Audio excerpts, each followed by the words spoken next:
She fainted during the divorce and woke up in the hospital with shocking news. Pregnant. Her ex was still standing in the doorway when the doctor said it. But before we dive into this dramatic moment, hello everyone.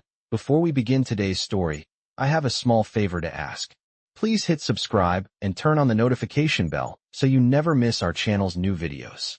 It's quick, free, and the best way to support us in bringing you more dramatic stories. Your support means the world to us. Where are you watching from? Drop your city or country in the comments below. Thank you very much. Now let's get back to our main character. The fluorescent lights in the courthouse hallway had been buzzing faintly, a thin, anxious hum that matched the tightness in Evelyn Hart's chest. She kept her fingers clenched around the divorce papers, the edges digging into her palm, grounding her as she prepared to sever the last thread of a marriage that had never been real. The contract had been cold, clinical, and necessary. At least that's what she told herself when she agreed to marry Adrian Kane, the ruthless tech millionaire whose world operated on efficiency, strategy, and silence. For 1 year, she had lived in his penthouse as his wife on paper, helping him secure a crucial board vote and shielding him from a scandal that could have ended his empire. In return, he paid off her late father's hospital debt, saved the house she grew up in, and promised her freedom after 12 months. The arrangement was transactional. The emotions were forbidden. But somewhere between the staged charity galas and the quiet midnights when he brought her ginger tea during her migraines, a part of her heart had shifted. She had buried that part so deep she believed it was gone. Until this morning, when Adrian handed her the final signature page with a voice too steady, too empty, as if nothing between them had ever mattered. Evelyn tried to stand tall, but the room tilted, her breath shortening. She managed one step toward the exit before a wave of dizziness slammed into her. The last thing she saw was Adrian's face, the mask of indifference cracking as he lunged forward. When consciousness finally returned, it was to the sterile scent of antiseptic and the rhythmic beep of a monitor. Evelyn blinked slowly, her vision swimming, the world snapping into focus in fragments. The hospital ceiling, the 4-line taped to her arm, the cool sheet against her skin, and then Adrian. He stood near the foot of the bed, suit jacket off, sleeves rolled, jaw tight, as if holding himself together required effort. His eyes were locked on her with a ferocity she didn't recognize, something too raw to be indifference. The doctor cleared his throat gently. "Mrs. Kane, you fainted due to severe stress and dehydration. But there is something else you need to know." Evelyn's pulse quickened. "What's something else?" The doctor glanced briefly at Adrian before meeting her eyes. "You're pregnant." The words detonated inside her, scattering every assumption she had made about her future. Pregnant? Impossible. Contract marriages didn't create babies. Except, there was that night, the one neither of them acknowledged afterward, the night when a storm knocked out the power and the walls between them finally broke. Evelyn's lips trembled. "How far along?" "About 8 weeks," the doctor replied. A sound escaped Adrian, somewhere between a breath and a curse. Evelyn looked at him, searching for anger, denial, anything familiar, but his expression had become unreadable. The air tightened, heavy with the truth none of them were prepared for. And then Adrian stepped closer, voice low, controlled, dangerous in its calm. "Evelyn, we need to talk." His next breath hung in the room like a loaded question, and Evelyn felt her heartbeat stumble, as if bracing for impact. She did not know whether he wanted to reclaim her, reject her, or renegotiate the life they had tried so hard to keep untouched by emotions for her. The word hung in the room like a storm cloud that refused to move, and Evelyn felt her pulse climbing as Adrian stepped closer, the same man she had once believed was carved entirely out of stone. Now, in the stark hospital light, there was something unsettled beneath his composure, something that made her chest tighten. But she forced herself to keep her voice steady. "There is nothing to talk about," she whispered, though her throat ached as she said it. "The divorce is final. Whatever this pregnancy changes, it does not change us." For a long moment he said nothing. His jaw flexed, his hands curling at his sides in a rare show of emotion. Adrian Kane did not fidget. Adrian Kane did not lose control. But today he looked like a man fighting a war no one else could see. "Evelyn," he said quietly, "you almost passed out in front of a courthouse because of me. I am not walking away from this conversation." She looked away, staring at the monitor as if its steady beeping could anchor her. But the sound only reminded her of how fragile she was now, how everything inside her had shifted. "You already did," she murmured. "You walked away when you gave me those divorce papers without even looking at me." His breath caught, just slightly. That tiny fracture in his flawless armor both satisfied and scared her. "You asked for freedom," he said, the words clipped, almost defensive. "I gave you what you wanted." She let out a shaky laugh. "You never asked what I really wanted." The silence that followed was heavy enough to crush her. It was the silence of two people who had never learned to speak honestly, who had lived side by side in a penthouse filled with cold marble and unread feelings. When the doctor finally stepped out, leaving them alone, Adrian moved to the chair beside her bed. He sat slowly, as if any sudden motion might break her. "You need rest," he said. "The stress will not help you or the baby." "I will take care of myself," she replied. "Just like I have been. Alone." "You were never alone," he said, and though the words were quiet, they hit her like a jolt. She turned to him, searching his face for sarcasm, for manipulation, for anything familiar, but she saw nothing except sincerity that came too late. "I do not want to fight," she said finally, exhaustion weighing down her voice. "The contract is over. Let it end." His eyes hardened in a way that made her breath falter. "A contract is over. But this," he gestured to her stomach, "is not." A tremor ran through her. "Do not make this difficult." "I am not making this difficult," he said, leaning forward. "Life is." She closed her eyes, tired of the back and forth, tired of the invisible walls they kept rebuilding. "Adrian, what do you want?" The question came out softer than she intended, almost broken. He exhaled, rubbed his hands over his face, and for the first time since she had known him, he looked human. "I do not know," he said honestly. "I thought I did. I thought I could control everything. But when you collapsed, something—" He stopped, swallowing hard. "Something felt wrong. Like I had pushed too far." Her heart fluttered painfully. "You did." He nodded slowly. "And I want to fix it." She shook her head. "Some things do not get fixed." His gaze dropped to her stomach again, and something softened. "Some things deserve a chance." She felt her breath hitch. Adrian Kane, the man who built empires with spreadsheets and strategy, was asking for a chance. Not demanding, not negotiating, asking. But Evelyn had spent too long being the quiet one, the agreeable one, the girl who signed a marriage contract because life cornered her. Now everything was different. "I need space," she said gently. "I need time to think. I need air that does not belong to you." The admission stung him. She could see it, but he nodded nonetheless. "Then I will give you space." He stood slowly, almost reluctantly. "But I will not disappear. Not from you. And not from our child." She looked at him, truly looked, and for the first time she saw fear flicker in his eyes, the fear of losing something he never expected to care about. As he walked out of the room, the weight of his promise lingered like a shadow she could not escape. And Evelyn knew that whatever came next, this pregnancy was only the beginning of a storm that neither of them was prepared to face. The rain tapping softly against the hospital window was the only sound Evelyn could focus on after Adrian left, a steady percussion that kept her grounded while the rest of her world felt like it had been split open.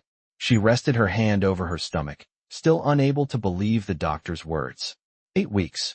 8 weeks of carrying a life she had never planned for, a life created during a night she had spent months trying to forget.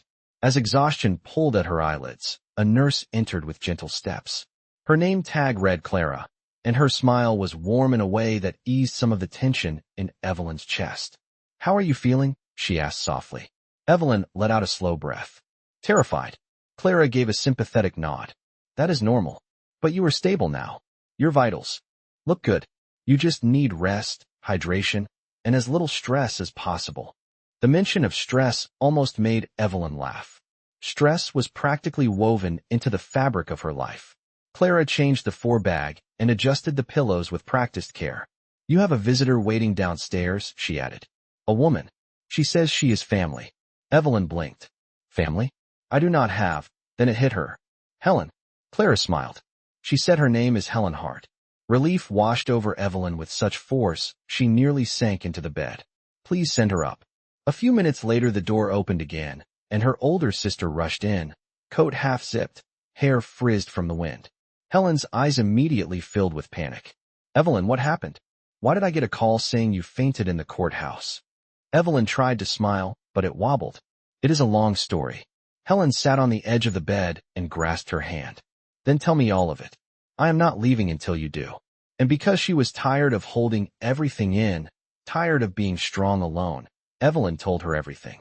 The contract marriage, the debts, the divorce, the night of the storm, the baby. When she finished, Helen was silent for several seconds, her eyes wide, her grip firm. Evelyn, she said finally, her voice trembling.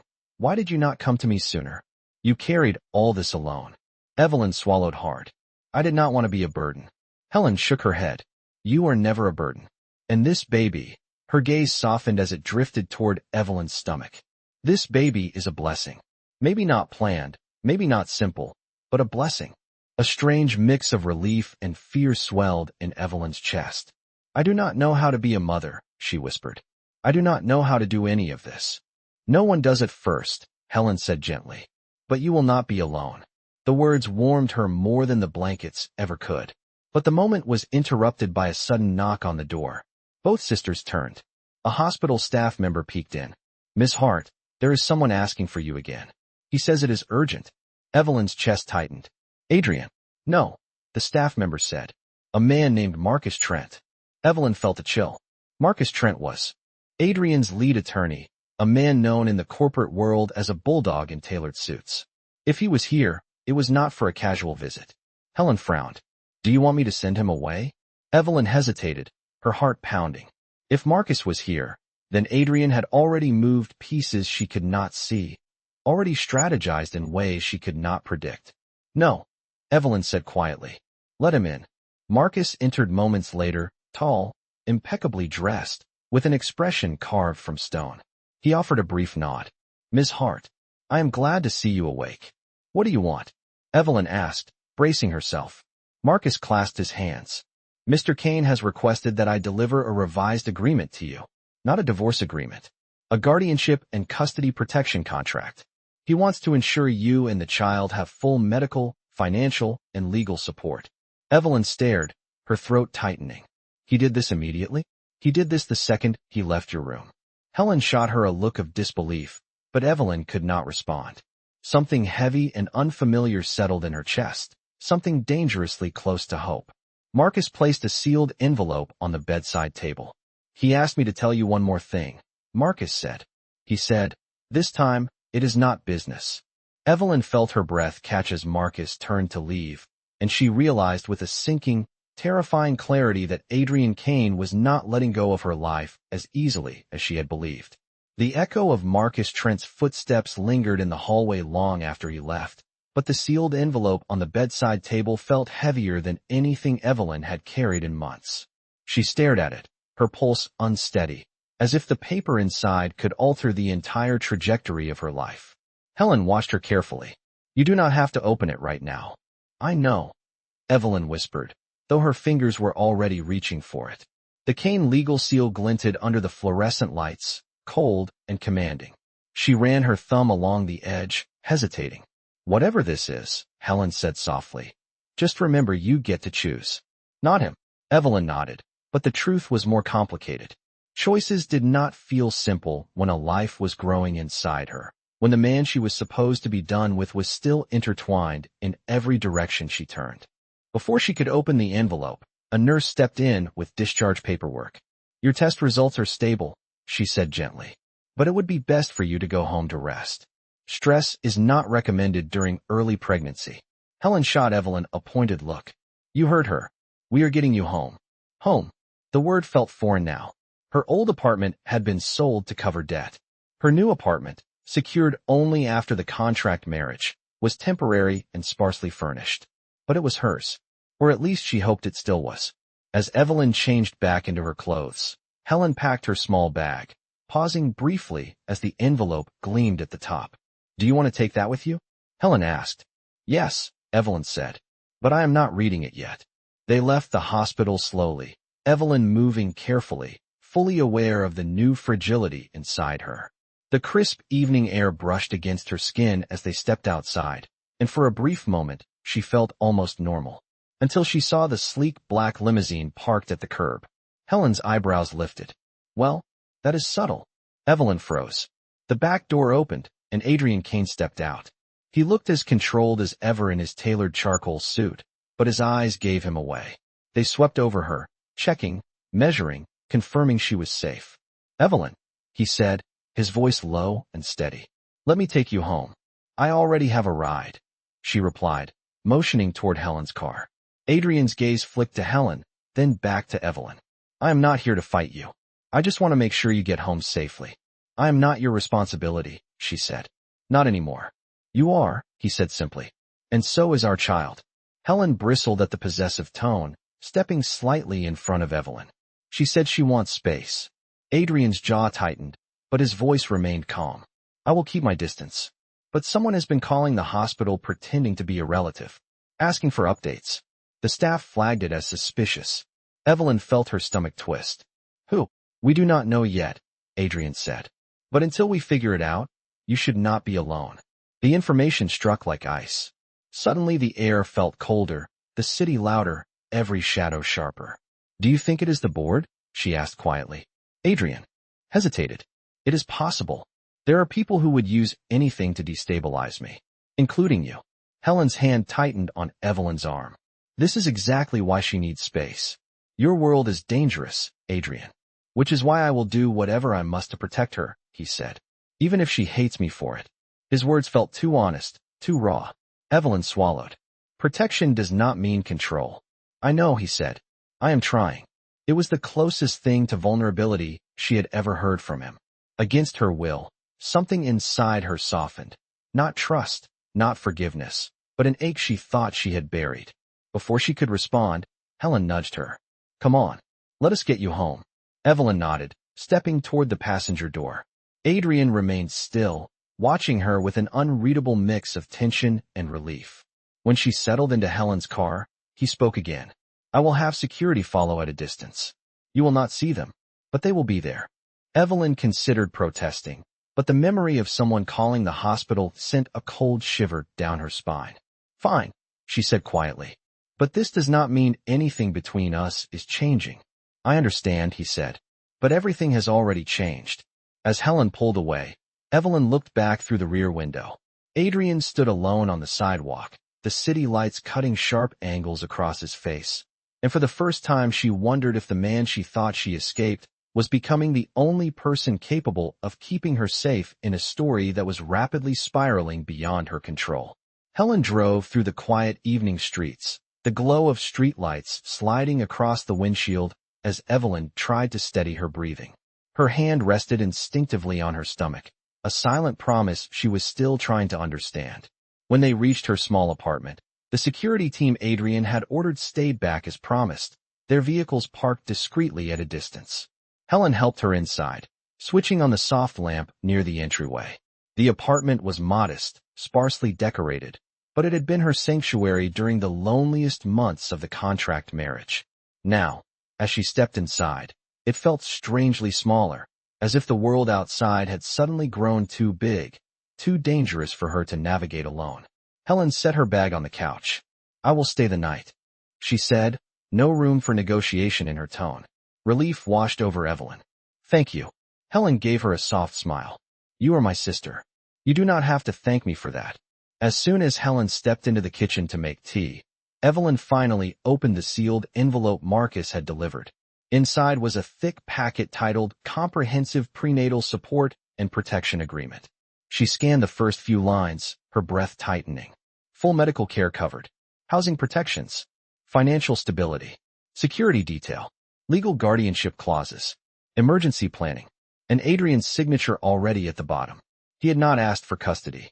He had not demanded access to the child. He had simply written, I want them safe. Both of them. The simplicity of it unsettled her more than any demand would have. When Helen returned with 2 steaming mugs of chamomile tea, she sat beside her and glanced at the documents. This looks intense. It is everything he thinks I need, Evelyn said quietly. Maybe even more. Helen studied her face. How does it make you feel? Evelyn did not answer immediately. Confused, she admitted. He is trying. But I do not know if he is doing it because he cares or because he feels responsible? Helen sipped her tea thoughtfully. Maybe both can be true. But Evelyn could not let herself believe that. Not yet. That night, sleep came slowly. Every creak of the apartment made her sit up slightly, heart pounding, imagining the stranger who had called the hospital.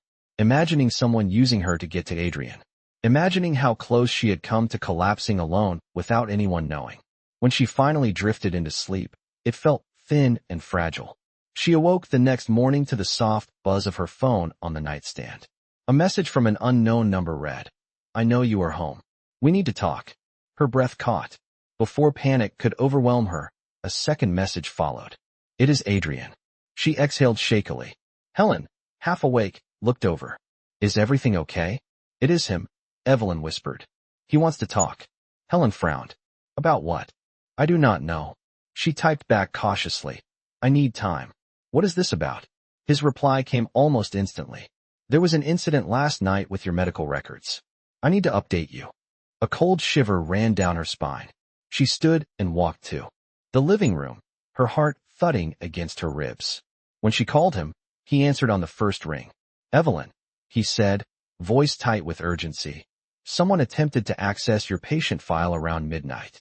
My legal team intervened before anything was taken. But this confirms it. Someone is watching you." Her grip tightened on the phone. "Why me? Why now?" "Because you were still legally tied to me until yesterday," Adrian said.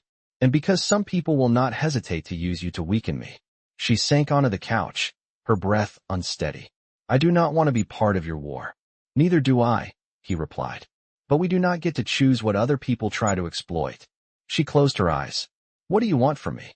"To keep you safe," he said quietly. "That is all."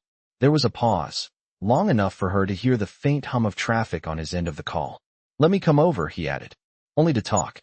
Nothing more." She hesitated, her instincts warring between fear, exhaustion, and the unexpected comfort his voice brought. Finally she whispered, "Come to the lobby." "Not the apartment." "I will be there in 15 minutes, he said. When the call ended, Helen emerged from the hallway fully awake now. "You are letting him come?" "Just to talk," Evelyn said. "I need answers."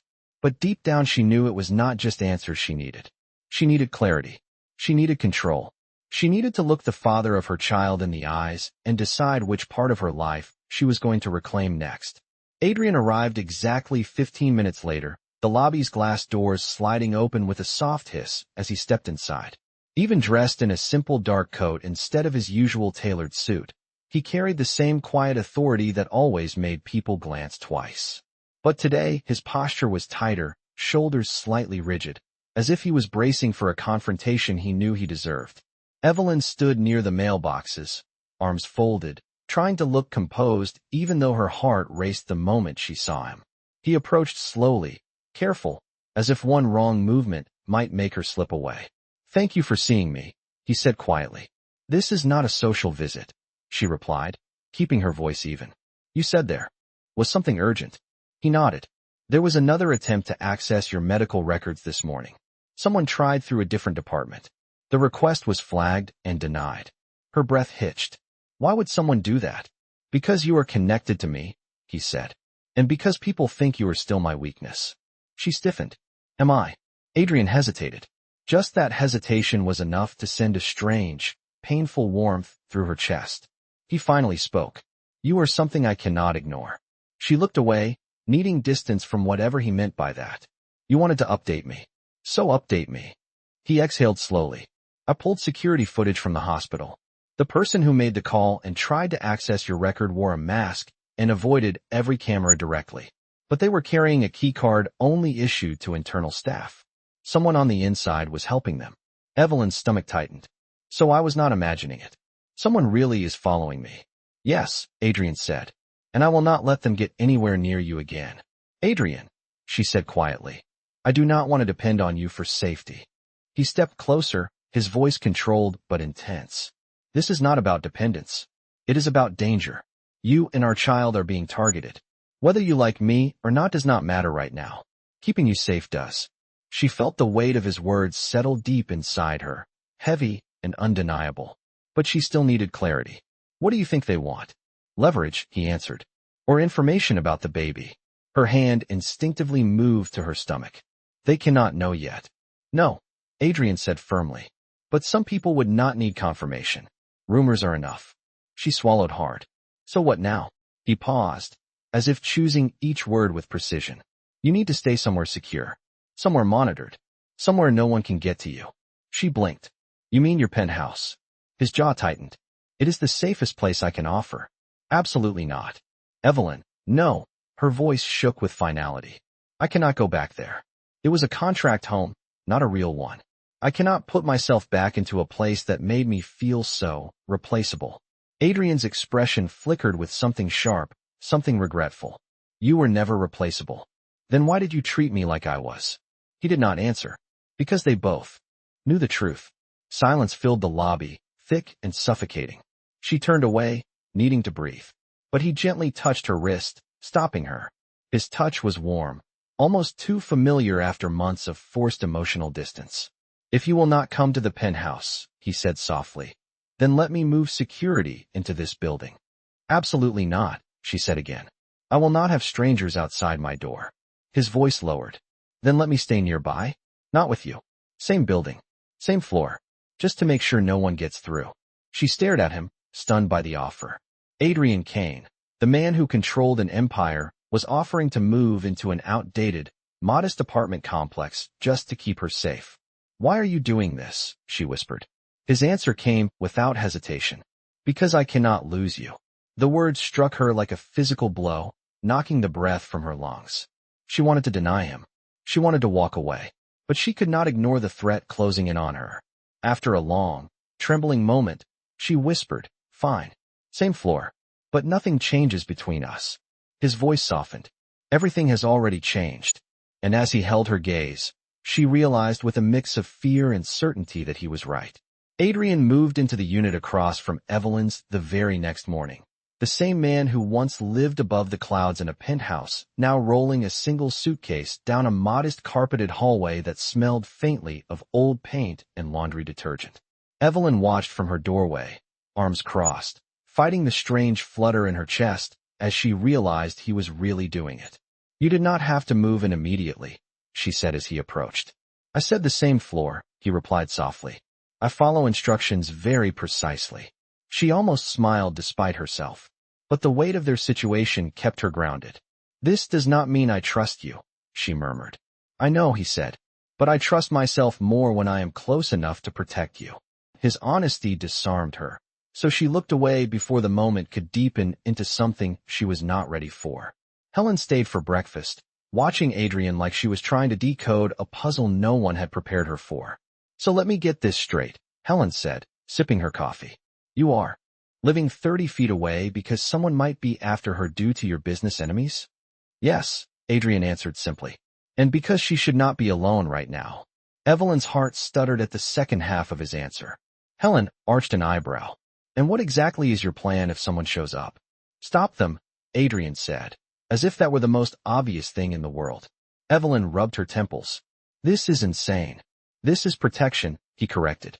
After Helen finally left for work, Evelyn attempted to settle back into her routine, but nothing felt routine anymore. Every sound in the hallway made her jump. Every knock, every distant elevator ding. The paranoia settled into her bones. By early afternoon, she could not sit still. She needed air. She stepped into the hallway, intending to walk down to the lobby, but she froze the moment she saw Adrian sitting on the floor outside his apartment. He looked up instantly. Are you all right? Why are you sitting there? You said you did not want security standing guard outside your door. So I am the compromise. Her breath caught. You stayed here for hours? He nodded. I told you I would be close. Evelyn leaned against the wall, overwhelmed by the quiet sincerity in his voice. This is not sustainable. It does not have to be, he said gently. Just until we figure out who is trying to get to you. She swallowed. I need to get some fresh air. I will walk with you, he said, already rising to his feet. Adrian, she sighed. You cannot shadow me everywhere. I can, he replied.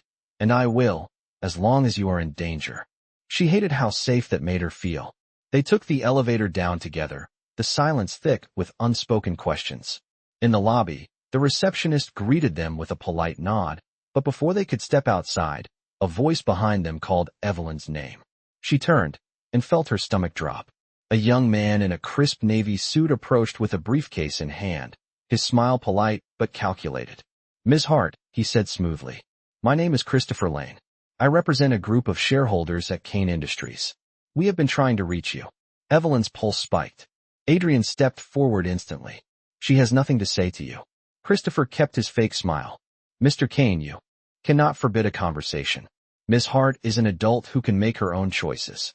Evelyn felt a chill creep up her spine. "What do you want?" Christopher opened his briefcase with practiced precision. "We simply want to make you aware of the implications your situation could have on the company. A pregnancy tied to a recently dissolved contract marriage? Investors may interpret it the wrong way." Evelyn stiffened. "There is no contract anymore." "Not legally," Christopher said. "But the optics suggest otherwise." Adrian's hands clenched at his sides. "You are out of line." "Am I?" Christopher's smile sharpened. "We just want Ms. Hart to share her side of the story before the media gets a hold of it. Neutral clarification. Nothing damaging. Of course, we would compensate her generously for her cooperation." Evelyn's breath stopped. "You want me to sell a story?" "We want transparency," Christopher said silkily. "And you deserve to have your voice heard." Adrian's fury simmered beneath the surface. "She is not speaking to you. Leave." "Or what?" Christopher challenged. "You will intimidate me here, in public?"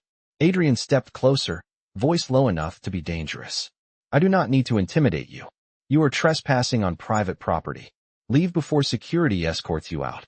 Christopher's smile faded. He closed his briefcase calmly. "Think about it, Miss Hart. Opportunities like this do not come twice." He walked out, his confidence chilling even after he disappeared from view. Evelyn turned to Adrian, her heart pounding. "This is what you were afraid of." "Yes," he said, his jaw rigid. "And it will get worse before it gets better." She hugged herself instinctively. "What do I do?" Adrian looked at her, his eyes steady, his voice decisive. "You stay close to me. You stop trying to face this alone. And you let me protect the family we never meant to create but cannot ignore anymore." His words hit her harder than anything Christopher had said. Family. The admission wrapped around her like a fragile promise, terrifying and warm all at once. And for the first time since this nightmare began, she did not step away from him. The hours after Christopher Lane's visit felt heavier than anything Evelyn had prepared herself for. Even after he disappeared through the lobby doors, the residue of his threat clung to the air like smoke that refused to clear. Evelyn could not stop replaying his words, twisting them, trying to untangle their meaning, but every version ended in the same place. She was a target because of Adrian, and now their unborn child was a bargaining chip in a world she had never wanted to touch. Adrian walked her back upstairs in silence, but the moment they stepped off the elevator, he gently touched her elbow to stop her. "I am sorry," he said quietly. "This is exactly the kind of mess I wanted to keep you out of." She looked at him, searching his face for the arrogance he once carried like armor, but all she found was worry that softened the sharp lines of his expression. "You cannot protect me from everything," she whispered. "I can try," he said. "I will try." Inside her apartment, she collapsed onto the couch, exhaustion sinking into her bones. Adrian stood near the door as if uncertain he was allowed to step farther. "I do not want to crowd you," he said softly, "but I need to stay close. At least until we understand Christopher's angle." She nodded, rubbing her temples. "Helen will be here soon. She said she would come back after her shift." "Good," Adrian replied. "You need people you trust around you." She almost laughed. "You say that like you are not trying to be one of them." His gaze lifted to hers, unwavering. "I am trying." The simplicity of his words made her chest tighten. Before she could respond, a sudden knock startled both of them. Evelyn flinched, and Adrian instinctively stepped in front of her before moving to the door. But it was only Helen, carrying a grocery bag and looking breathless. "I came as soon as I could," she said, stepping inside. "Did you talk to him?" "We did," Evelyn answered. Helen's eyes narrowed at Adrian. "And someone contacted her," Adrian said. "We believe they were sent by shareholders." Helen set the groceries down with a heavy thud. "You knew something like this would happen, did you not?" Adrian looked her directly in the eye. "Yes." Helen rolled her eyes. "And yet you two decided to handle it alone." Evelyn clasped her hands. "I did not know what else to do." Helen softened instantly, sitting beside her. You do not have to protect yourself from everything, Evie. But Adrian remained tense. It is not just shareholders, he said. Christopher Lane is only the face. Someone else is orchestrating this. Helen frowned. Who? Someone with access, Adrian replied. Someone who knew about the contract marriage. Someone who wants to destabilize my position. Evelyn felt cold dread drip through her chest. Do you have enemies? Everyone in my world has enemies, Adrian said. But this feels personal. Evelyn hugged her stomach. This is too much. Helen squeezed her shoulder. We will get through it together. But even as she said it, Evelyn saw the fear in her sister's eyes. Hours later, after Helen left to grab a change of clothes from her own apartment, Evelyn stared at the sealed packet Christopher had given her downstairs.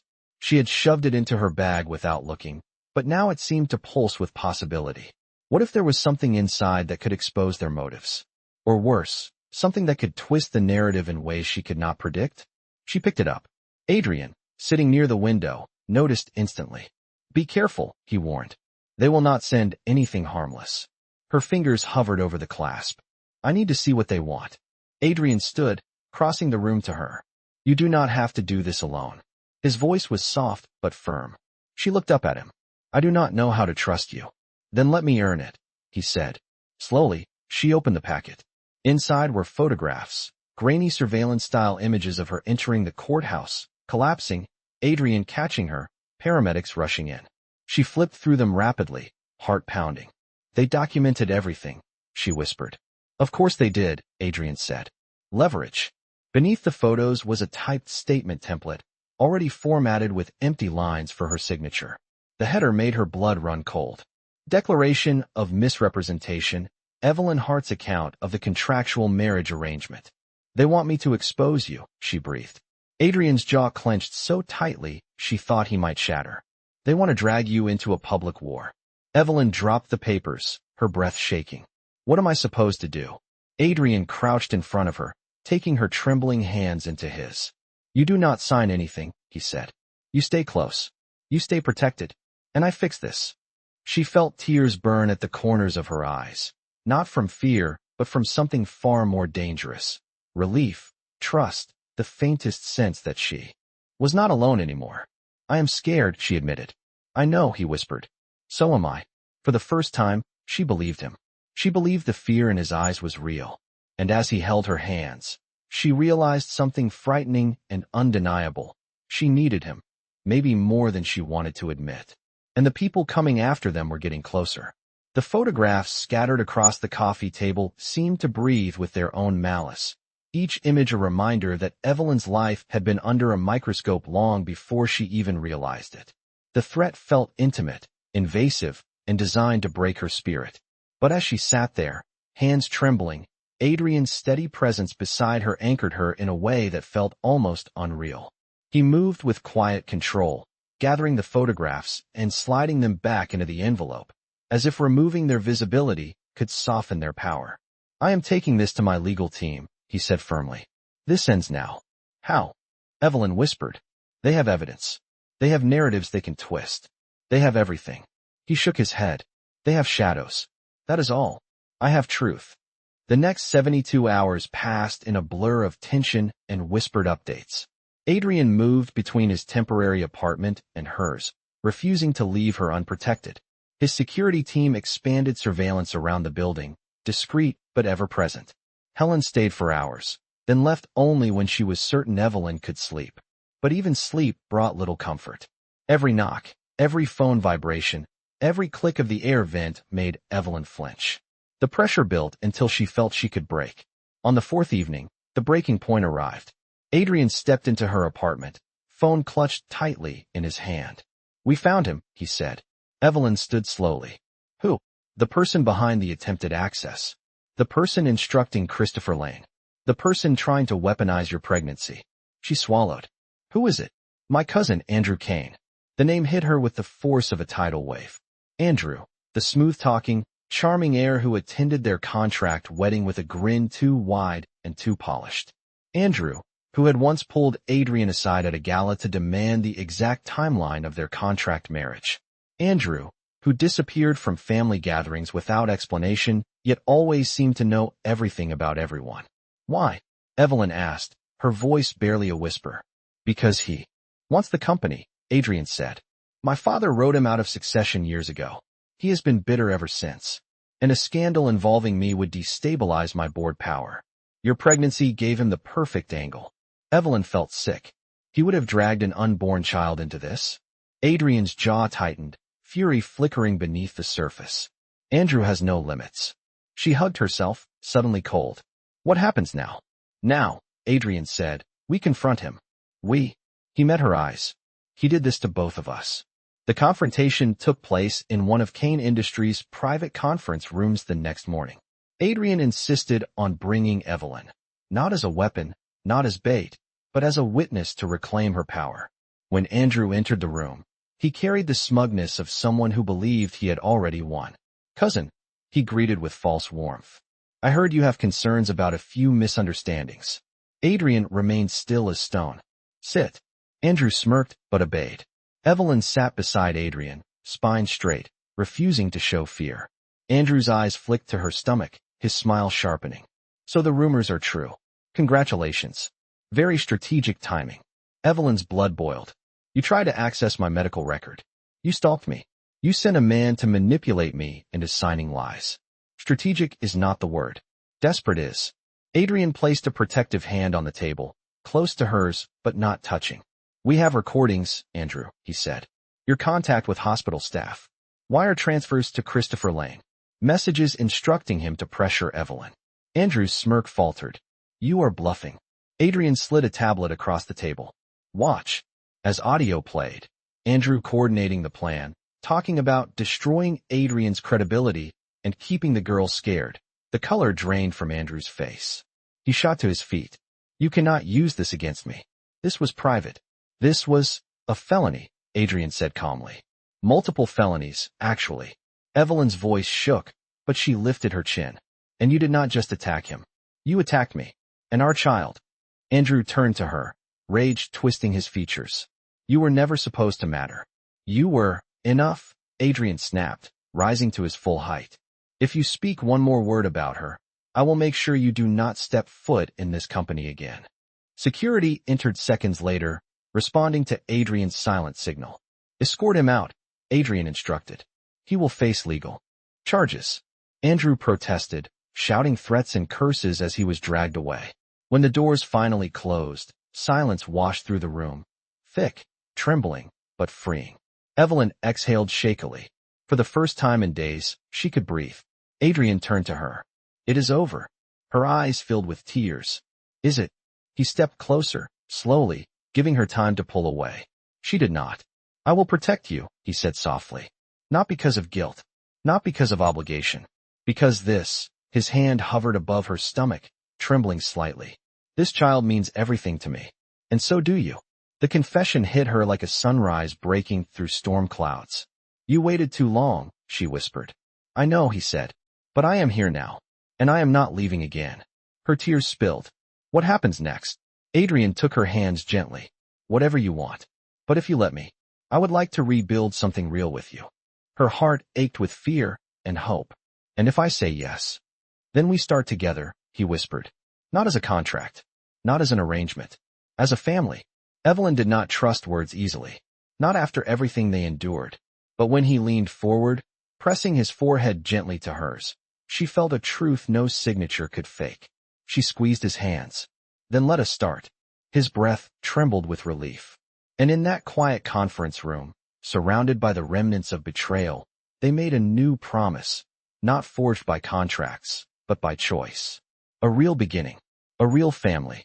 A real love born from a story that was never supposed to happen, but changed both of their lives forever.